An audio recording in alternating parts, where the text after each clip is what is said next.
What is up, guys, and welcome back to a brand new video. Once again, we are back for the career mode journey, episode number 38 for the Canadian Grand Prix. Bearing in mind, this is round 3 and we are already at Canada is a bit crazy for me, but you know, that's just the joys of this calendar. Anyway, welcome back, guys. Appreciate you clicking on this video. Thank you very much for supporting me once again. Hopefully we can continue a promising, I think is the key word, run of form we've been showing so far.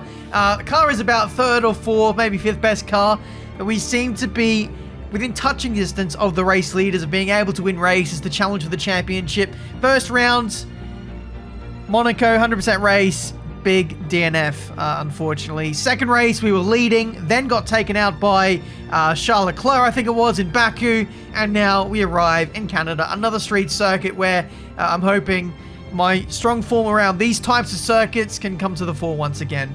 Anyway, we got some resource points to spend, 2,000 to be exact. Just having a look at what we can afford, really, and it seems like engine power could be on the horizon for the not too distant future. However, we have big congestion of races coming up, which means a major or an ultimate upgrade could take a while to get on in terms of actually getting on for a race, really. So I'm thinking we maybe do engine power and possibly ERS. ERS is really underrated on the F1 game, so definitely a consideration to take on board. So we'll get back to the engine power. I think we're going to go for that, 1,500 resource points, but we're not going to do that just yet, simply because we have the Canadian Grand Prix in only like 2 or 3 days time. I think it makes sense to wait for the practice program discounts to come in, or potentially a fabrication upgrade, facility upgrade, but unfortunately we don't have enough money for that. So yeah, again, we are going to wait for the practice programs to come in to get the discounts, and then we'll have a look at upgrades midway through this episode. But let's get into it. Canadian Grand Prix, practice, and as you'd expect from basically a back-to-back round, you're not going to have any movers and shakers in the performance index. I think only Mercedes ever so slightly improved their car. No one else, and I mean literally no one else, improve their car. So exact same form from last race to this one, 3,300 resource points in total.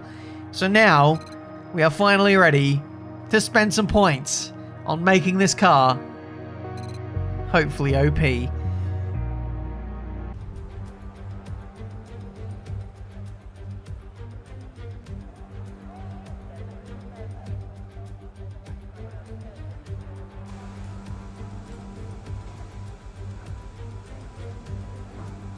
But before we get there, we have qualifying to deal with, which is what we're going to do now. I feel like I'm getting a little bit better at the F1 games lately, now that I've had this spell of traveling through August, September, October, November.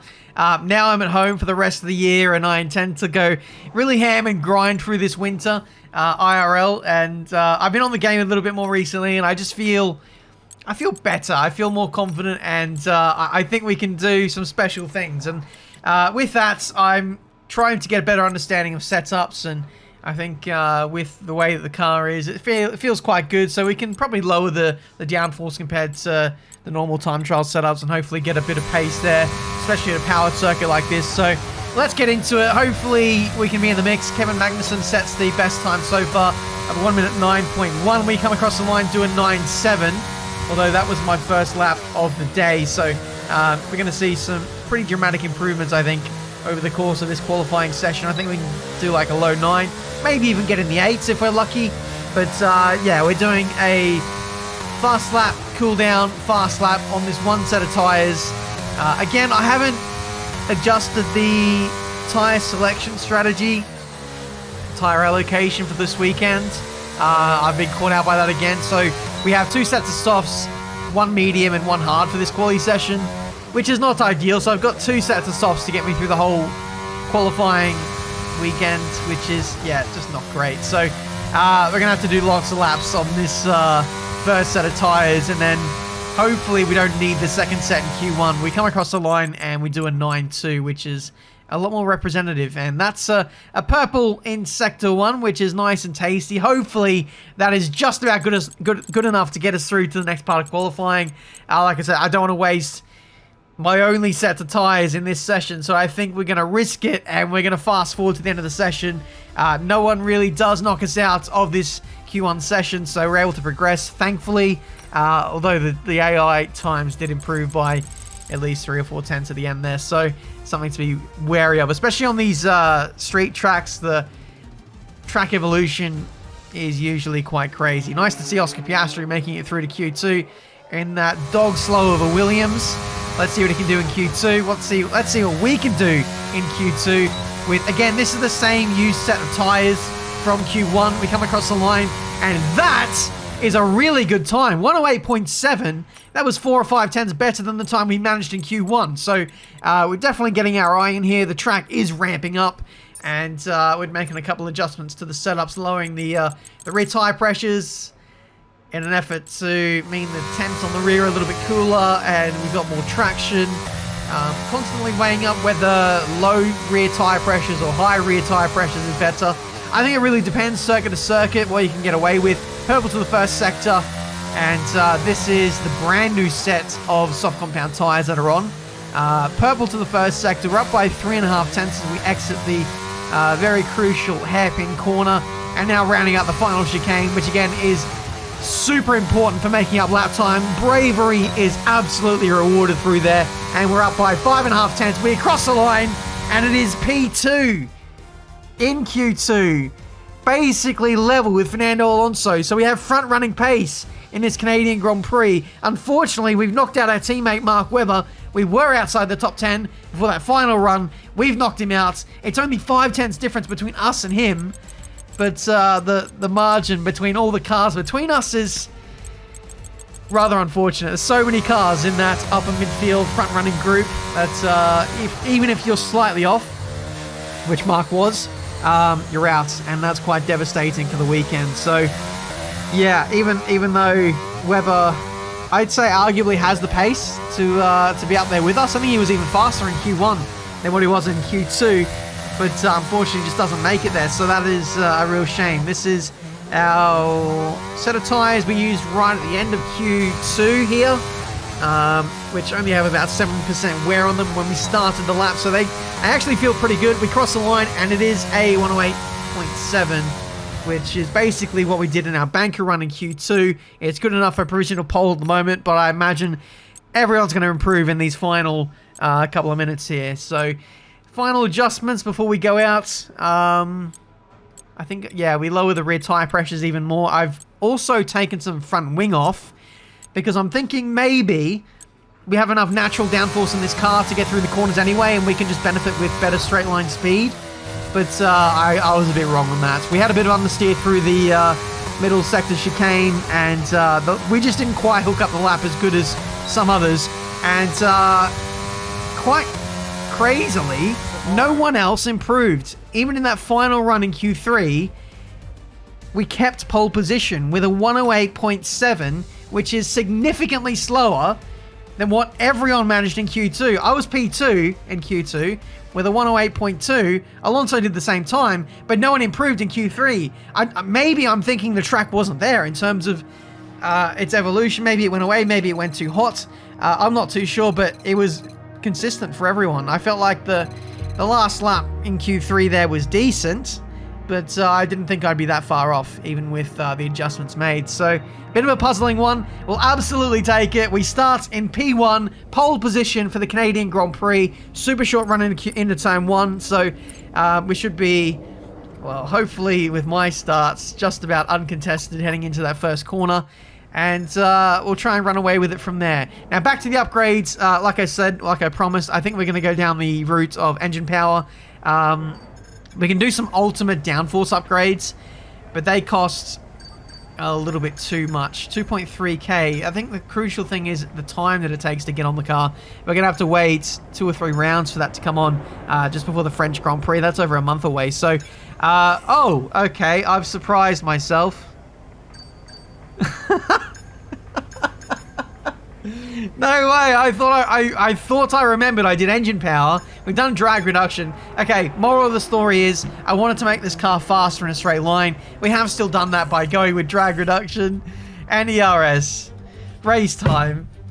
It's time once again then to go racing here in Montreal, the second largest French-speaking city in the world, and home since 1978 to the Canadian Grand Prix. Natalie Pinkham joins me once again in the commentary box. It's fantastic to have you with us today.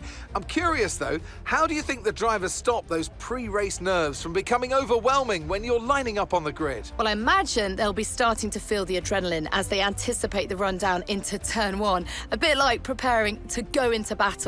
The unknown situation will bring nerves, but that's a good thing. It'll keep them focused on the moment and on their surroundings as we build towards the start of the Grand Prix.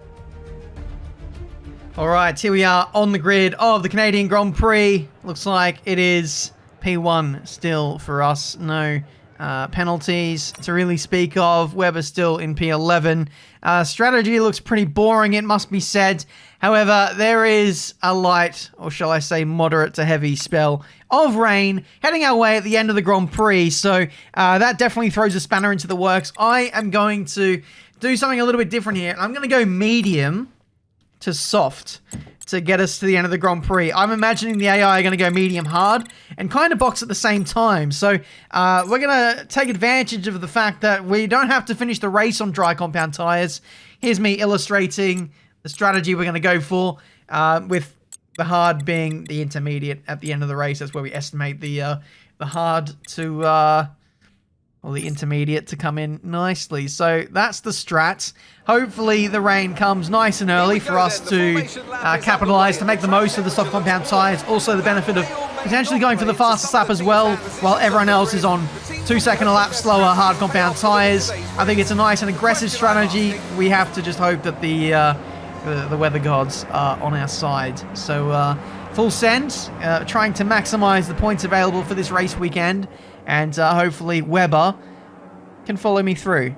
That's going to be the aim. So here we go, gearing up for this Canadian Grand Prix, the third round of Season 3. Let's see if we can assert some dominance in this season of career mode for a change. Away we go for the Canadian Grand Prix. Looks like an okay start. Leclerc drawing alongside. Here comes Lando Norris on the inside. I can't cover. It's 3 wide into turn 1. And Norris has absolutely wiped, not myself, Leclerc out as well. Safety car is deployed. The other Ferrari, in all that confusion, has just brake checked us, and I think Leclerc is slowing or might potentially be out of this race. Safety car is deployed. We have completely lost our wing. Carlos Sainz might have some diffuser or rear wing damage. I'm not too sure, but the entire front end of my car is just not there anymore. I have to get a replay of that in a second, but we are obviously going to change the tyres, change the wing and the stop. It's just a case of what tyres we do go to.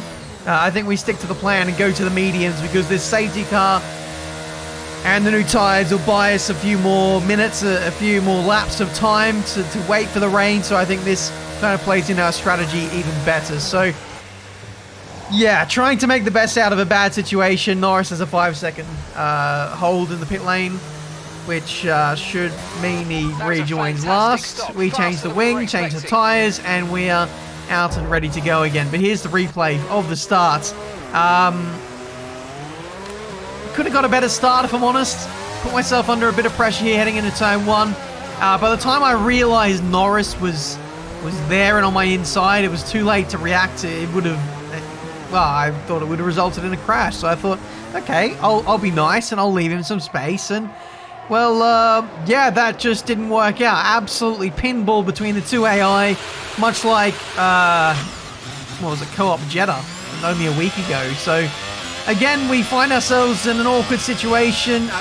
From my point of view, once I'm already in between two AI, there's nothing I can do. The only thing I can do to prevent this from happening in future is just to get better starts, but Norris charging on the inside, and Leclerc didn't really see Norris, and only left space for one car, not two. It was just a case of just too many people being on one part of the racetrack at the same time. And so, yeah, we're all in the mud a little bit. I think Leclerc is actually carried on in P3, 4 or something, because he's not back here with us. So I'm guessing he's not got any damage, but if he does, then he's obviously carrying that. Away we go for green flag running.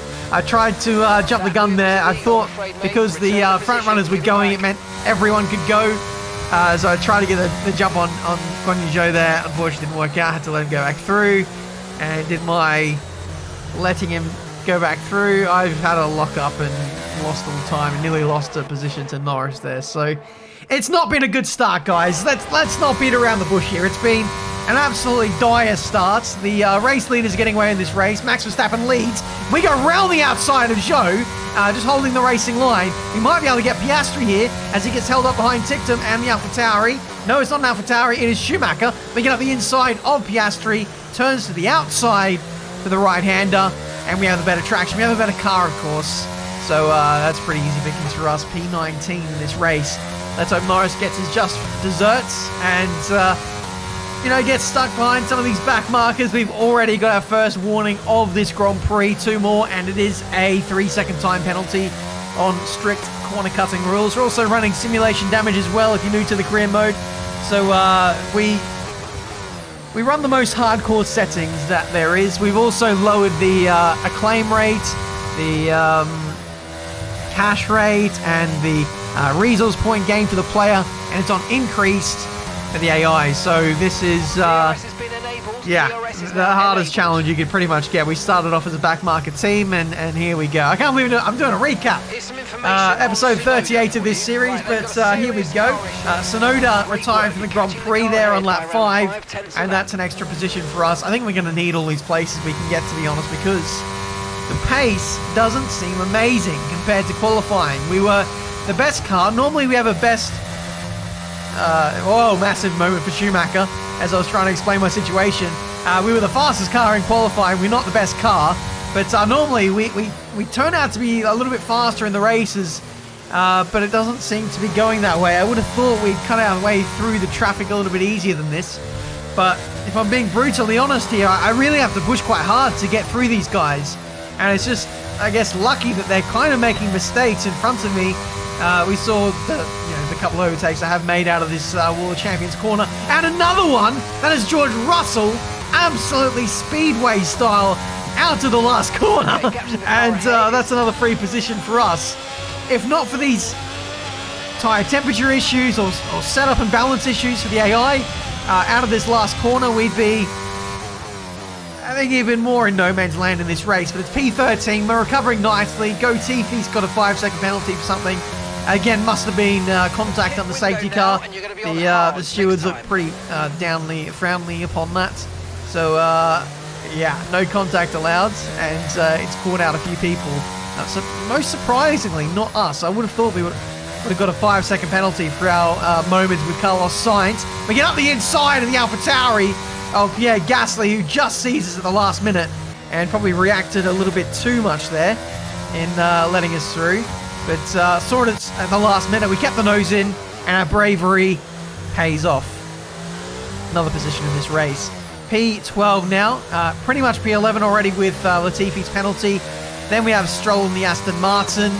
And then a bit of a gap to our teammate in P9. So let's see what we can do. Latifi pulls into the pit lane for a early stop on lap 15. The race leaders are responding. This is Fernando Alonso and I think Carlos Sainz at the front of the field.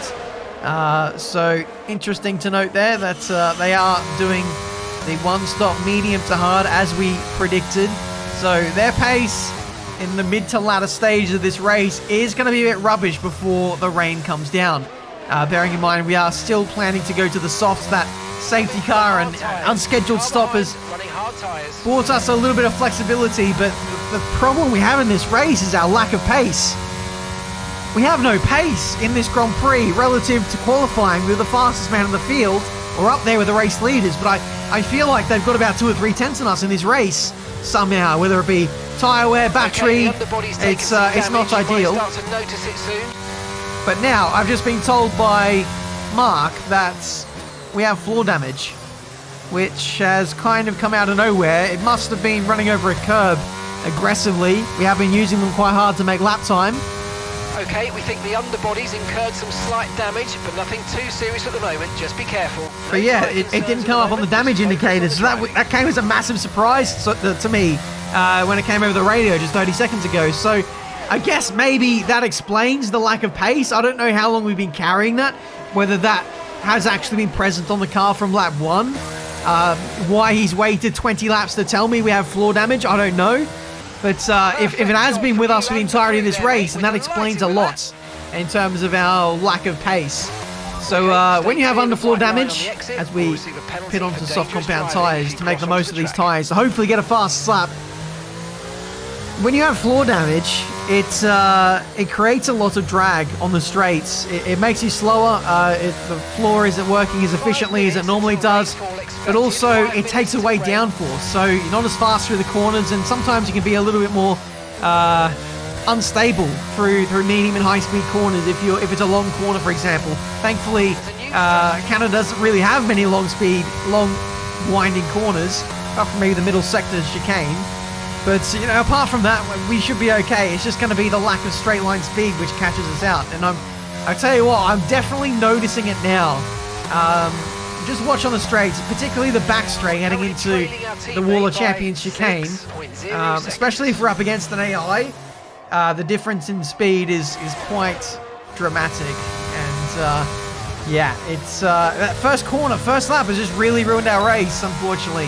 Can't win a race on the first lap, but you can damn well lose a race on the first lap. Round the outside we go on Lance Stroll. I know we put in some really good moves while we've been fighting our way back on the soft. We had a really nice move on Gasly into the middle sector chicane. Nice little move there on Stroll. But now that we've cleared these guys, the tyres are starting to wear off a little bit now, and the rain is still not here.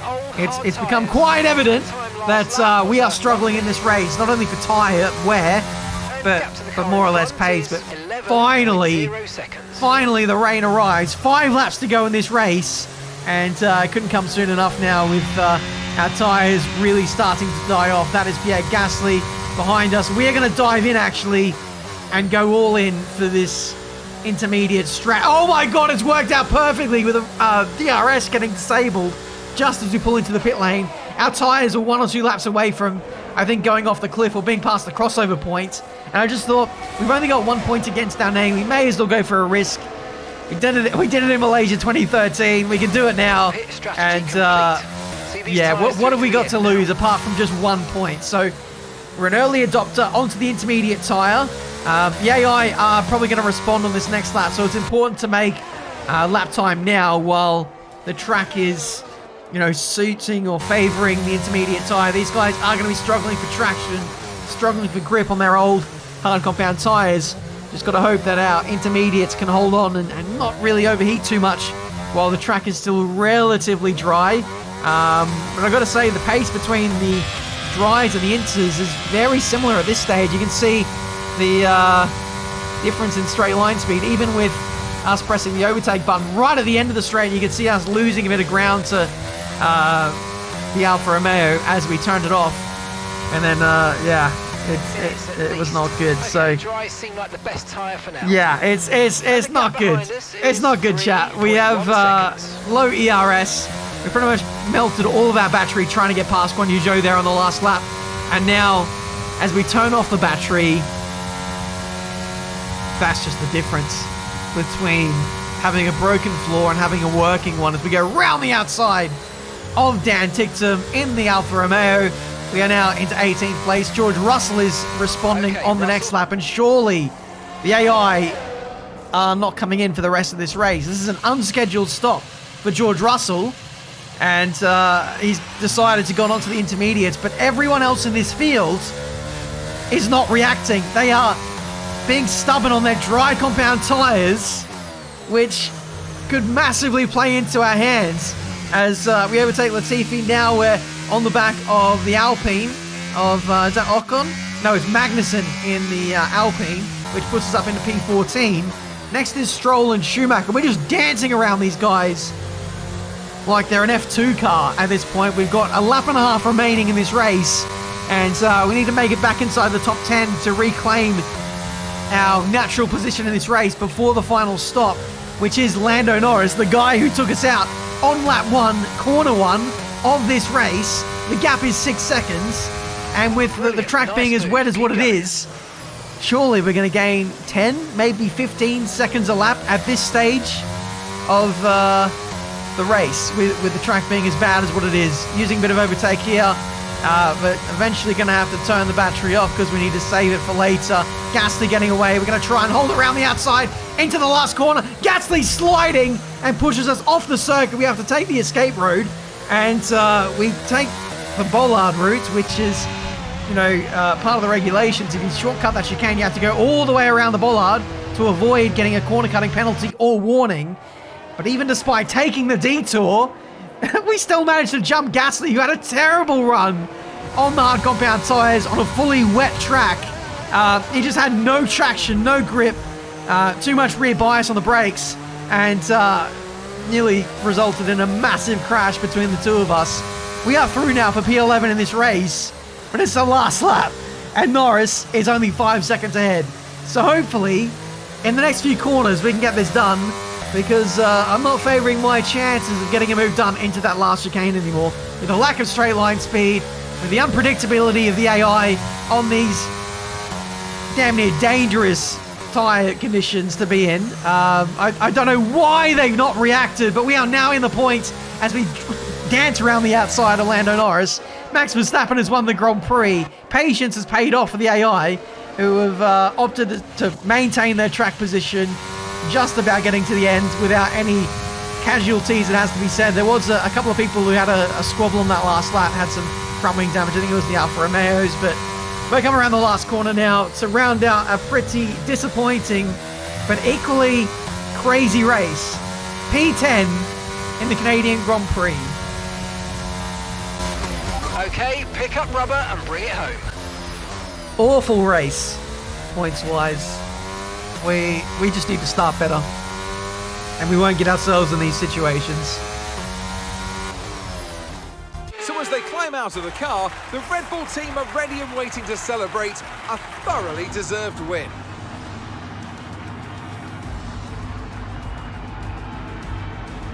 Natalie Pinkham, how do you think they were able to set themselves apart today? I think it was clear what the main contributing factor out of the track was: speed.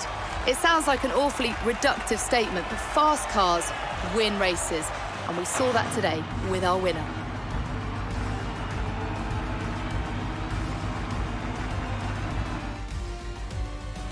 Red Bull put up an outstanding fight for the front position today, and it's great to see it paid off for them.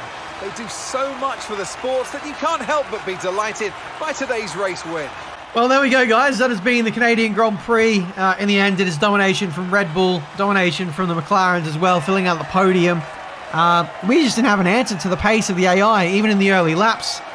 I still don't know whether that rogue floor damage was present for the entirety of the Grand Prix, but we did first get that message through on lap 20. Whether we mounted a curb improperly on lap 19, it remains to be seen. Maybe you guys can let me know, but I think the underlying factor for our lack of performance today was just the pace. Even if, you know, we had that incident on lap 1, if we had the pace that we showed in qualifying, we could have recovered to be top 5 in my honest opinion. But the performance just wasn't there. Should have made the most of the conditions. We just weren't close enough to the leaders. So it's a massive drop in performance. It's a massive drop in the championship, which is not ideal. Only 3 points taken away for the team this weekend. We couldn't even get fastest lap on the softs when everyone else was on hard. So I think that showcases the plight we were carrying in this race with the damage. So not ideal, but heading into the next one, we absolutely need a good start to avoid damage. Sim damage is brutal, as you guys know, and it's unfortunately caught us out today. 50 seconds off the lead of the race. Webber just about manages to hold on in changeable conditions, in intermediate conditions on a dry tyre. I bet he was having flashbacks to all those years ago at the Malaysian Grand Prix in 2013. But this time around, he gets the ascendancy out of the two of us. Race director, like I said, lap 20-ish is when the car went bad. We know for certain with the pace. We're in the mid to high 9s and dipping into the 12s.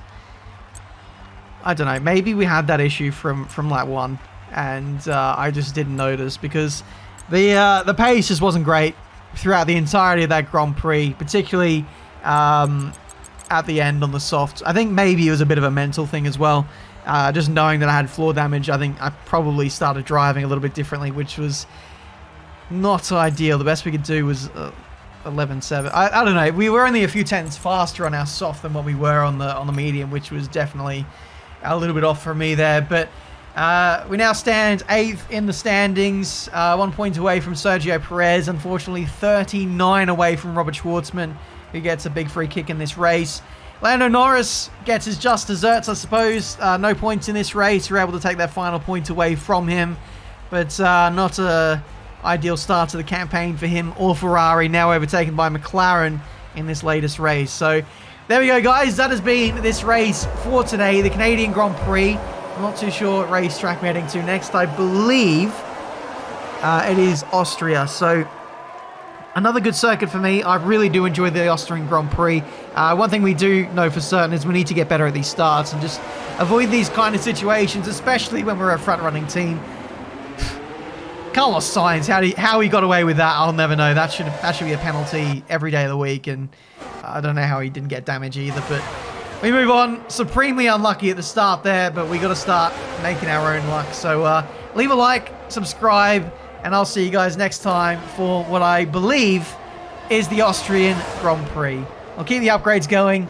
I'll keep the good run of form going, but hopefully this is just a blip on our way to a very successful season. Until the next video, guys, I'll see you next time.